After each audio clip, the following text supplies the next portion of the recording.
just start rolling on anything Battle of the Bands, anything you want to talk about. Go ahead, Jim.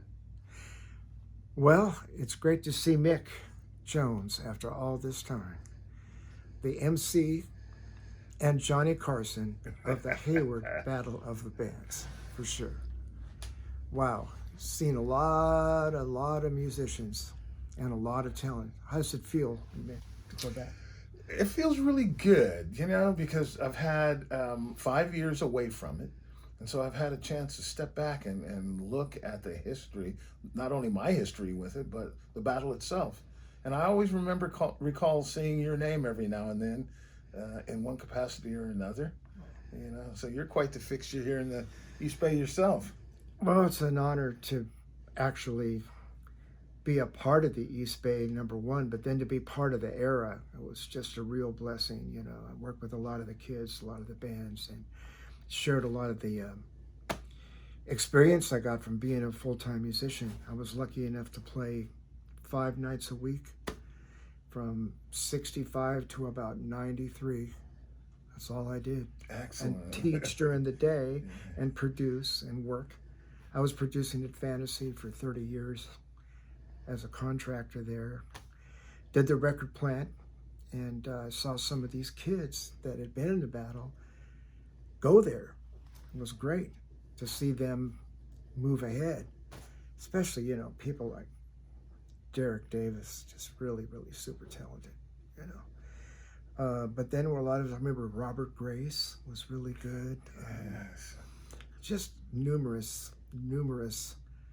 bands over that amount of years, which was? From 1964 until 2016. Wow. Right? Quite the run. Man, Yeah. you are definitely a rock and roll veteran. And I got to experience 40 years of that. You know, the previous year or 3 years before I started hosting, I actually played in it in 1973 with my band Primer Gray, coming up from Fremont. Wow. And when we realized there was this whole extension of the East Bay that we weren't even aware of, we get to Hayward, you know, and do the audition at Sunset High.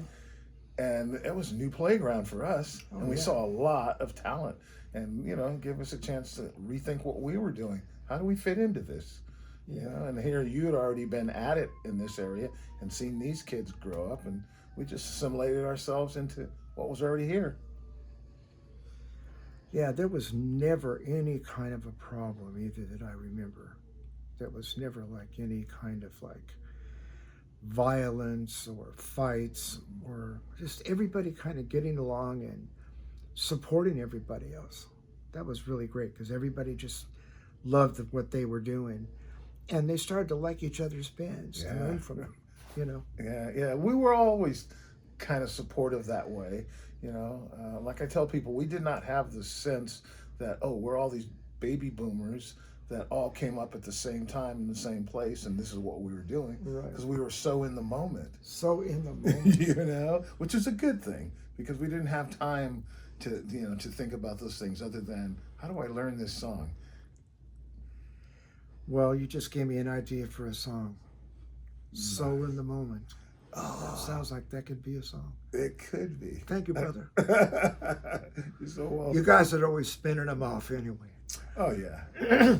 Well, it's funny too, because I keep a list of song titles that just come to me, and it's called New Compositions, and I'm on the 3rd version. So you're welcome to have that one. I'll let you know. Okay.